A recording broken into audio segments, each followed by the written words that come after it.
آپ کے سامنے کوئی مجبور آ گیا ہے اور آپ کے پاس اتنا مال نہیں ہے کہ بہت زیادہ ہے، آپ کو دینے سے کوئی فرق نہیں پڑتا. آپ کو دینے سے فرق پڑتا ہے، بچے اسکول جا رہے ہیں، مناسب سا کاروبار ہے، اور پیسے لگائیں گے، انویسٹمنٹ اور کریں گے تو اور فائدہ ہوگا. تو آپ چاہ رہے ہیں کہ ان دنوں کے اندر تو زیادہ سے زیادہ پیسے بچا کر کاروبار کو اور بہتر کیا جائے. لیکن عین اس موقع پر کوئی ضرورت کسی کی آپ کے سامنے آ کھڑی ہوئی تو آپ کا نفس نہیں چاہے گا کہ اس وقت پیسے نکالے جائیں.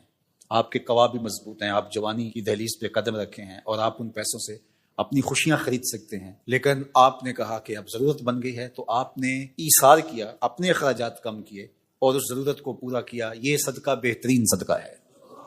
نہ یہ کہ جب ٹانگیں لٹک جائیں، قوا مدمحل ہو جائیں اور آپ کہیں کہ اب میں نے صدقہ کیا. اگرچہ بڑھاپے میں بچے ہوئے مال کا صدقہ کرنا اللہ کی بارگاہ میں یہ بھی قبول ہے، یہ نامقبول نہیں ہے. اسی طرح بہت زیادہ مال ہے، پتہ ہی نہیں کتنا ہے، تو اس سے صدقہ کر دینا یہ بھی مقبول ہے.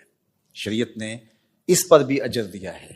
لیکن بہترین صدقہ ایسا صدقہ ہے کہ جب آپ کے پاس مال ہے اور اس مال کی آپ کو ضرورت بھی ہے اور آپ اپنی ضرورتوں کو کلوز کرتے ہیں، اپنی ضرورتوں کو کم کرتے ہیں، اپنا بجٹ اس کو مینٹین کر کے اس میں سے کچھ پیسے نکالتے ہیں. 50,000 روپیہ تنخواہ ہے، 1,00,000 روپیہ تنخواہ ہے، 30,000 روپیہ تنخواہ ہے، تو اس میں سے کوئی بندہ 500 روپیہ بھی نکالتا ہے، 1,000 روپیہ بھی مہینے کا نکالتا ہے کہ نہیں یہ میں نے اپنے محلے کی مسجد کو دینا ہے، یہ میں نے دارالعلوم کو دینا ہے، یہ میرے غریب ہمسائے ہیں، یہ 300 میں نے اس کو دینا ہے، یہ میں نے اس کے لیے رکھا ہے. تو وہ 50,000 کے بجٹ سے یا 30,000 کے بجٹ سے یا 1,00,000 کے بجٹ سے ہی تھوڑے سے پیسے نکال کر کے ان کو راہ خدا میں خیرات کرنا یہ آسان کام نہیں ہے اس مہنگائی کے دور میں.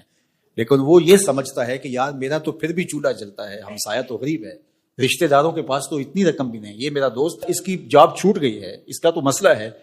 تو وہ جو احساس ہے اس کو، اور اس احساس کی وجہ سے 2 روٹیوں کی بجائے 1 کھا لیتا ہے، اور وہ گھی والی روٹی کی بجائے سوکھی روٹی کھا لیتا ہے، اور وہ سیر سپاٹوں کو چھوڑ کر کے کہتا ہے میں یہی اس ضرورت کے لیے لگا دوں گا، عمرہ کلوز کر لیتا ہے، کوئی بات نہیں وہ پیسے یہاں صرف کر دوں گا. تو یہ جو اس کا صدقہ کیا ہوا ہے تو فرمایا کہ یہ افضل صدقہ ہے اور اللہ کو یہ بڑا پسند ہے. اللہ اکبر. نہ یہ کہ جب ٹانگیں لٹک جائیں، آنکھوں کی پتلیاں چڑھنے لگے تو وہ کہے کہ میرا سارا مال صدقہ کر دو. اگرچہ ایسا بھی بہت موقعوں پہ نہیں ہو پاتا، تو اس وقت کچھ ایسے لوگ کھڑے ہوتے ہیں جو آپ کو کرنے ہی نہیں دیتے، وہ کہتے ہیں نہیں نہیں یہ ہمارا حصہ ہے. تو جو زہر الغنا ہے یہ صدقہ افضل ترین صدقہ ہے. تو آپ کے پاس جتنی توفیق ہے اس میں سے آپ کچھ حصہ متعین کریں. ظاہر ہے ایک آدمی 50,000 روپے مہینے کا کماتا ہے تو اس کو یہ تو نہیں کہا جا سکتا کہ تو 25-30,000 روپیہ دے ڈال. وہ 100 روپیہ بھی دیتا ہے، اس نے متعین کیا ہوا ہے، اس کی برکت اس کے باقی 49,000 کے اندر آ جائے گی اور وہ زہر الغنا والے صدقے میں شامل ہو جائے گا.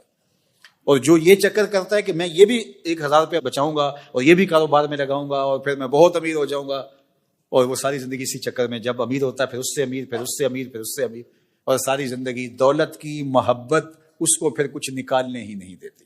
صدقے کا فلسفہ کیا ہے یہ بات ذہن میں رکھیے. حب دولت تلف می سازت زکات.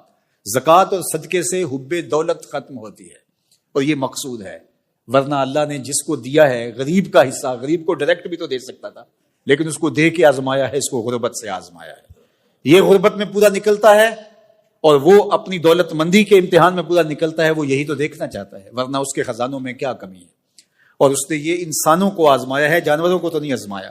پرندے اڑتے ہیں تو باغ میں ایک طرح کا کھانا سب کو مل رہا ہوتا ہے، اور مچھلیوں کو اور جو ہے وہ آبی مخلوقوں کو ایک طرح کا اپنی ضرورت کے مطابق مل رہا ہے. کبھی کوئی مچھلی امیر کوئی غریب تو نہیں ہوتی، کوئی پرندہ امیر اور غریب تو نہیں ہوتا، سب کا گھونسلہ ایک جیسا ہوتا ہے.